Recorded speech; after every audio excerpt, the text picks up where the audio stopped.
Tuna Jonas, alobi nzambe nga na sali révolution, na lingi makambo na yo te otambola na yo te, kote olingi okende nga na okende te. Beti sambla koti na bato na mutu na ye atiki nzambe na bato batosaka ye, ba oyo batosaka ye te, nzambe atikaka bango. Mais à se rendre compte que nzambe bimeli ye na forme ya mupepe ya tempête, bato ningani ya kosakana te. Pour comprendre que tant na tetutesse nzamba atretaka na bato. Donc nzamba saka nzamba bato obéissant te azape na nzamba bato tetu. Mais soko komi tetu ya kotambola na yo na ndenga ki tetu na yo, soko za obéissant kotambola na yo na ndenga ki obéissance na yo. Vous comprendre hein? Donc nzamba za partout où tu te retrouves, Dieu est avec toi.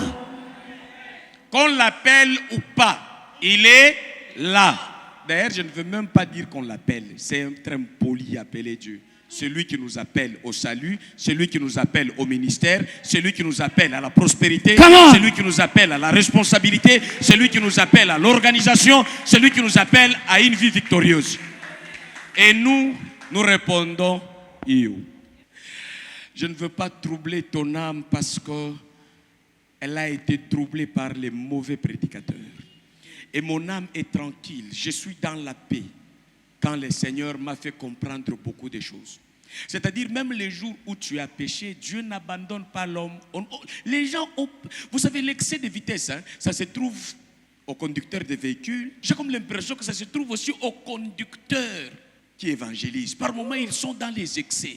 Frère, quand l'homme a péché, et puis Dieu s'est séparé de l'homme. En quoi Dieu s'est séparé de l'homme, en quoi Dieu ne s'est pas séparé de l'homme. Il faut être équilibré. Quand Adam a péché, Dieu l'a abandonné.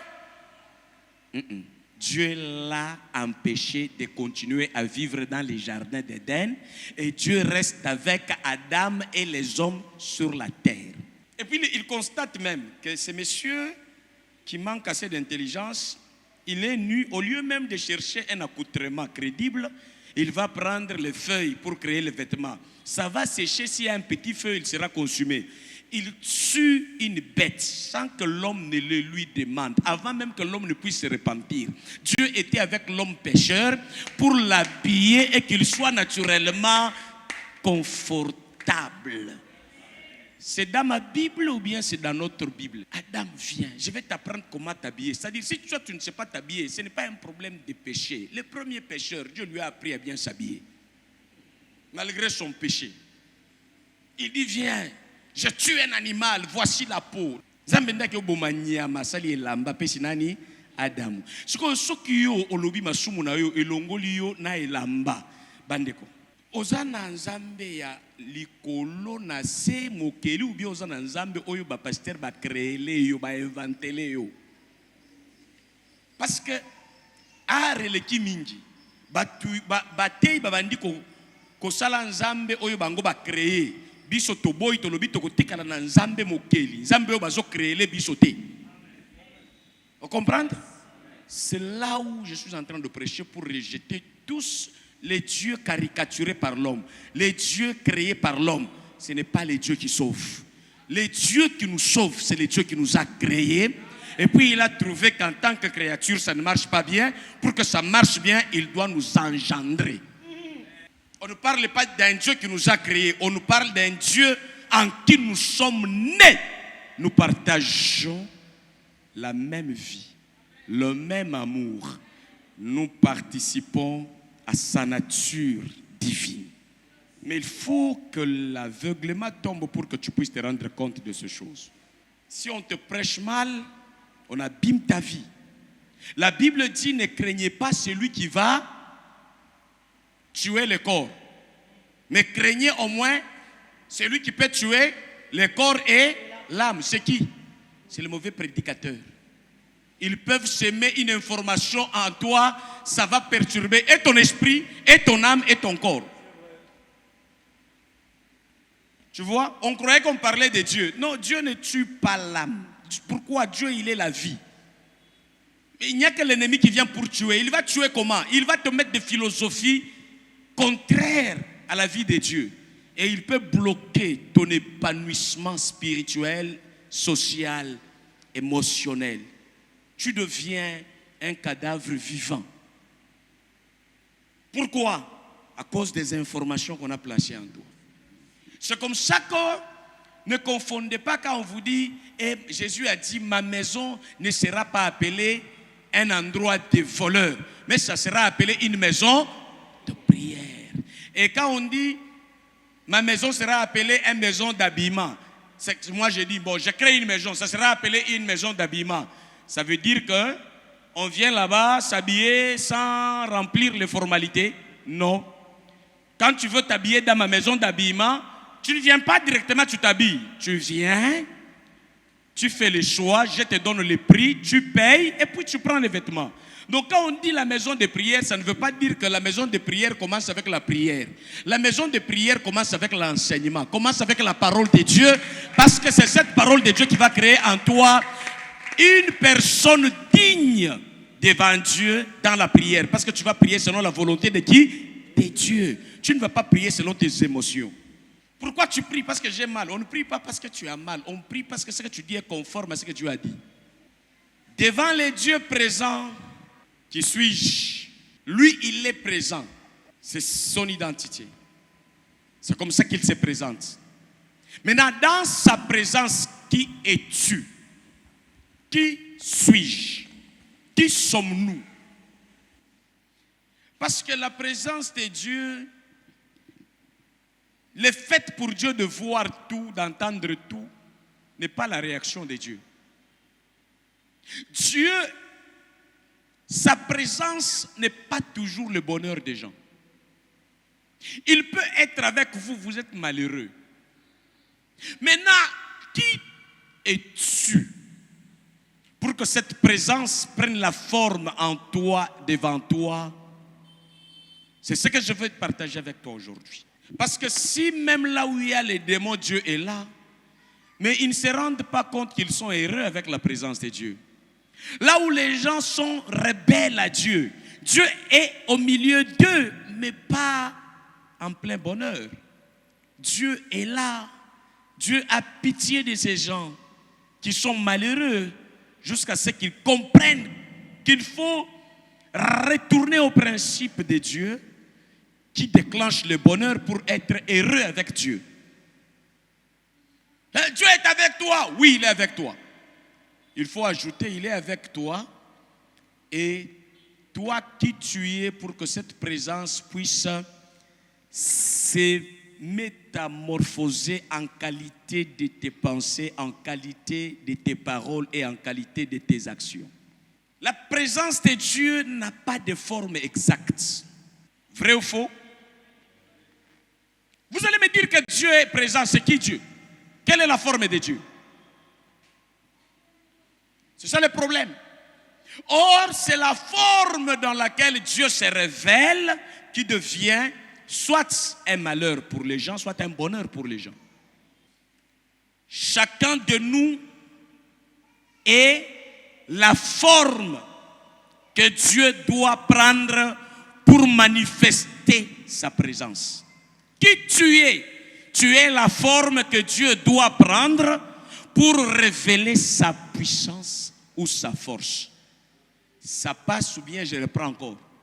Soki na ye na mai, omoni mai oyo, ea na forme ya récipient. Awa ezui forme ya mulangi. Soki na zui mai oyo, na bwaki yango awa na tapi. Et qu'on se comporter selon la nature à tapis. Vous pouvez boire ça? Vous pouvez boire ça? Pourquoi? Parce que c'est l'eau. Mais vous allez boire cette eau grâce à la forme du récipient. Mais la même eau que vous pouvez boire, si je la mets ici, vous allez boire ça? Pourquoi? Parce que l'eau prend l'identité de là où elle est posée. Personne ne peut boire ça. On doit venir torchonner, sécher. Mais quand c'est dans la bouteille, ça devient de l'eau à boire. Donc la présence de Dieu parmi nous prend la forme de notre comportement. Alléluia. La présence de Dieu parmi nous prend la forme de nos pensées. Et si nos pensées sont les pensées de Dieu, on verra la manifestation de la puissance de Dieu en nous. Amen.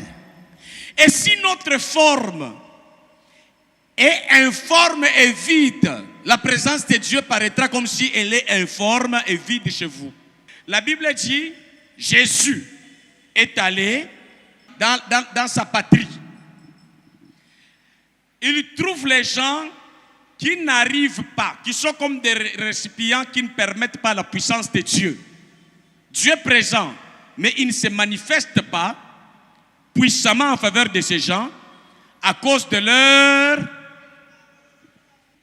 Je suis dans le livre de Marc, chapitre 6, le verset 4, je lis au nom de Jésus. La version Louis II. Mais Jésus leur dit, un prophète n'est sans honneur que dans son pays. Comme les pasteurs, si les fidèles ne font pas attention, il n'a pas plus de poids que dans son église. C'est comme ça que vous voyez qu'il y a certains pasteurs, quand ils quittent leur église, ils vont ailleurs, il y a beaucoup de miracles. Mais ils rentrent dans leur propre église. Les gens sont habitués à ça. Ils trouvent que c'est normal. Tu vois comme je te prêche là, il faudrait que tu changes une fois l'église, que tu comprendras la valeur de ce que je te dis. Ou que tu t'absentes longtemps, tu sentiras que Dieu va s'adapter à ton vide. Et maintenant, aucun homme ne peut se sentir heureux avec Dieu dès le moment où il est vide. Même la terre qui était informe et vide, Dieu a donné la forme et il a enrichi la terre. Donner la forme à tout. Et même dans ta vie, Dieu veut donner la forme. Et il ne va pas te donner la forme dès le moment où toi, tu ne t'attaches pas au principe par lequel il donne la forme. C'est-à-dire l'enseignement, l'attachement à l'église et l'attachement aux enseignements ou à la doctrine de Christ. C'est là où nous sommes taillés. Yes. Quand la parole sort, elle vient nous tailler, elle vient nous donner un caractère, un comportement, un entendement conforme à l'entendement de Dieu. Yes. On te prépare pour que tu commences à refléter la vie du Seigneur. Qui tu es dans la présence de Dieu? Dieu prend la couleur de ta foi. Dieu prend la couleur de ton énergie. Dieu prend la couleur de ton courage. Il agira dans ta vie, non pas selon sa présence, mais selon ton entendement de sa présence et ses moyens dans ta vie. Amen. Alors, c'est ce qui m'a aidé à comprendre. Dieu est bien avec les pauvres, il est bien aussi avec les riches. Yes. Il ne dérange pas les pauvres qui acceptent d'être pauvres. Eh bien, il utilise beaucoup les riches plus que les pauvres. Parce que le pauvre, ce n'est pas celui que Dieu a créé. Le pauvre, c'est quelqu'un qui a échappé au bon entendement de la pensée de Dieu. Même en Jésus-Christ, on dit, des riches qu'il est, il s'est fait pauvre pour nous enrichir. Tu vois, comment tu es avec Dieu, ta vie ne change pas. Oui, tant que toi, tu ne changes pas dans ta manière de te comporter devant la présence de Dieu, Dieu va s'adapter à ton attitude, à ton caractère. J'ai traîné à l'église, ma vie ne change pas. Oui, tu peux traîner. Le changement de ta vie passe par ton changement à toi-même. Prenons un exemple. Un caméléon est là. Lui, il est là, dans ta présence. Mais bleu, le caméléon devient bleu. Lui, il est toujours là. Enlève tes habits bleus, mets les verts. Lui aussi devient vert. Donc, il te reflète. Donc, la présence de Dieu dans ta vie reflète qui tu es. Et va se refléter par qui tu es. Si tu es petit, Dieu en toi, il aura la couleur de petit. Pas parce qu'il est petit, mais parce que toi tu as empêché au principe de la grandeur d'exploser.